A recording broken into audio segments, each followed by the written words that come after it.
Click below to watch the original Sims video or to buy Big Hero 6.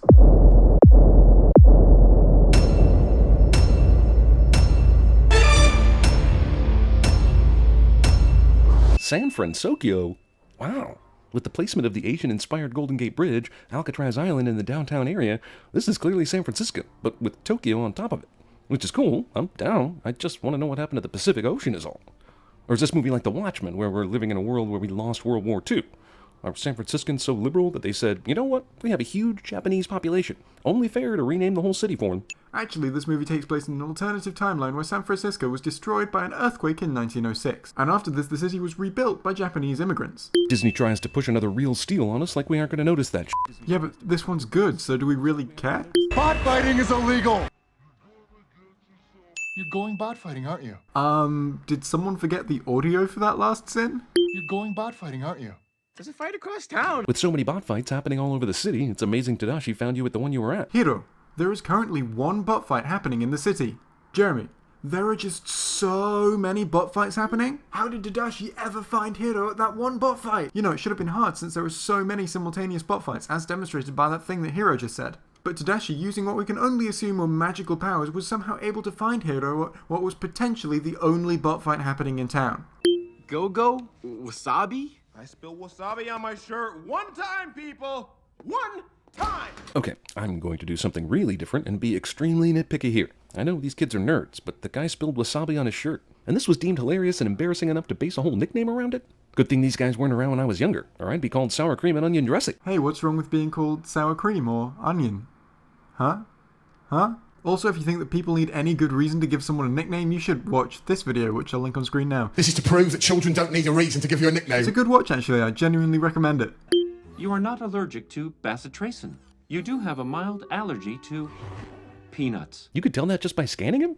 Jesus, why hasn't Tadashi already become insanely rich and won the Nobel Prize with this thing yet? Maybe in this super advanced alternate timeline, things like the medical scanner have already been invented, and all Tadashi did was put them in a robot. How does Baymax deflate like this with a carbon fiber skeleton inside it? Ever seen a folding bike? He invented them. You're Robert Callahan. Kid who knows who this famous scientist is somehow doesn't know what the man looks like. Well, in the technology world, that could be fairly reasonable, since in industries like science and technology, names tend to be a lot more famous than faces. For example, I know who Bill Gates is, who Elon Musk is, and who Steve Wozniak is, but I doubt I'd recognize any of them if I saw them in the street. Well, okay, maybe I'd recognize Bill Gates, I'm not sure, but my point still stands, right? All these crumpled papers show that Hiro is addicted to trees and never got Microsoft Word, or even f***ing Notepad installed in his computer. Have you ever tried to do technical sketches in Microsoft Word? Because I don't think you have, because that would be a dumb thing to try. What if your girlfriend breaks up with you on the day you use these, and all they can construct is a broken wang? Jeremy's not afraid to ask the real questions. Robert, I know how you feel about me. Obvious red herring is obvious. I mean, seriously, I think this actually might be the worst thing in this movie. I mean, you're obviously supposed to think that Evilly McEvilface is the bad guy, which, I mean, unless you're 3 years old, obviously means he isn't, which basically leaves Professor Callahan as the only other choice, since he's basically the only significant character who doesn't appear on screen with the villain. Except Tadashi, but come on, who would ever think for a second that it was going to be Tadashi? You know what would have actually been a bigger surprise than Callahan being the villain here? If it was actually Evilly McEvilface. And honestly, to me, that's just a poorly executed twist.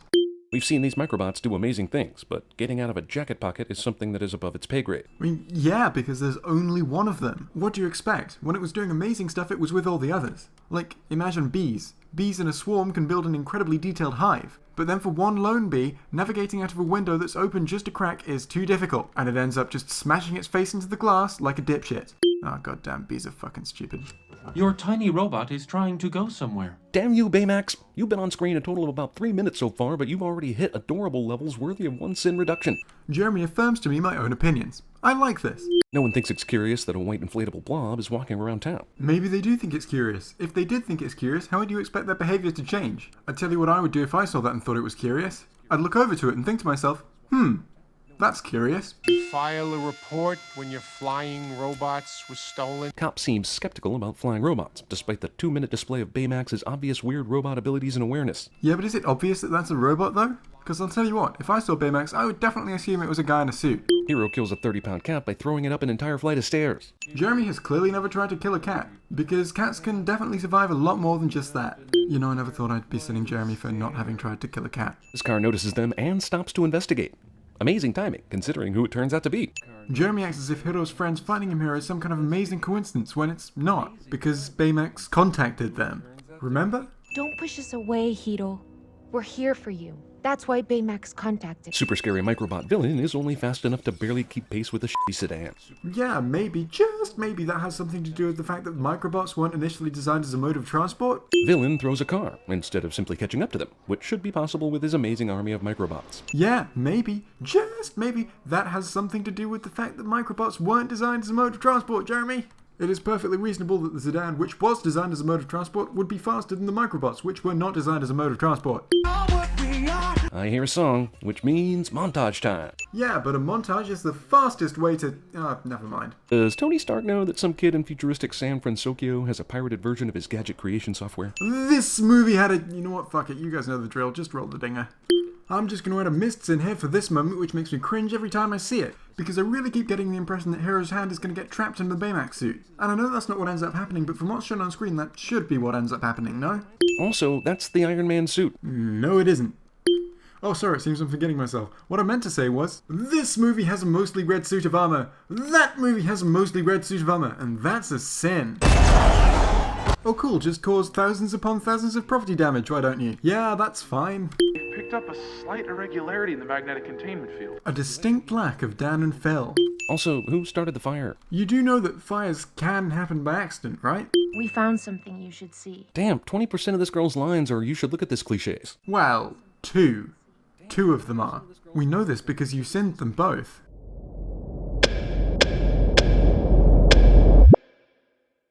No wait, stop the end segment intro. Before the end segment, I've got a little bit of self-promo to litter this video with. I've recently done a new video on my other channel with a friend of mine, Jonathan. Here's a clip. Life would be better if instead of bullets, guns fired live fish. It's kind of like an end segment, so if you enjoy end segments, I'd recommend it. Although I made it, so of course I'd recommend it. But that's it. Okay, roll the end segment intro. Hi, and in today's end segment, I have an announcement to make. Can you, by any means, guess what it might be? Maybe from this massive text on screen that literally just says what it is. I'm doing a Q&A, and I'm hoping for fun questions. So I've been playing around with the idea of doing a Q&A for a while now, but there are two main issues with it, or at least in my mind there are two issues. The first issue is I'm sort of worried I might not get enough questions, which, yeah, that would be an issue. But then I thought, what's the worst thing that can happen if I don't get enough questions? Well, it'll make me look like kind of a twat. But then I thought, hey, I look like kind of a twat most of the time anyway, so this really wouldn't be a problem. I'll just continue to look like kind of a twat. The second issue is, a Q&A is kind of the most generic possible YouTube content. And I guess it's okay to make something generic once in a while, but I still kind of don't want to make this generic. So to avoid making a completely generic video, here's what I want you to do. Although by no means feel obliged to do this, just do it if you want to. If you're going to be asking me a question, which you should totally do, write your question in the comments or send it to me on Twitter, which is @CinemaSinSins. Follow me on Twitter. Do it. Follow me on Twitter. Don't ask me the kind of question that you would normally ask someone else. Don't ask me the same kind of bog standard questions that every YouTuber tends to get. Stuff like, what's your favourite colour? Or what kind of editing software do you use? I'll tell you now, my favourite colour is pastel pink and I use Sony Vegas. I guess what I'm going for is, don't ask me the kind of thing that you would ask someone as small talk. Instead, ask me the kind of question that you would ask your new friend when you've both had a little bit to drink. And another thing, if there's a question that you're thinking you might want to ask but you're worried it might be taking it a bit too far, ask it. It's more fun. Trust me, I don't think there's a single question I could see that would in any way offend me. If you have something you might want to ask but you're worried you're taking it too far, definitely ask that question. Please leave any questions you have in the comment section of this video, or send them to me on Twitter @CinemaSinSins. Also, feel free to ask as many questions as you like. I'm actually really looking forward to see what responses I get now. Anyway, I hope you've enjoyed. Goodbye.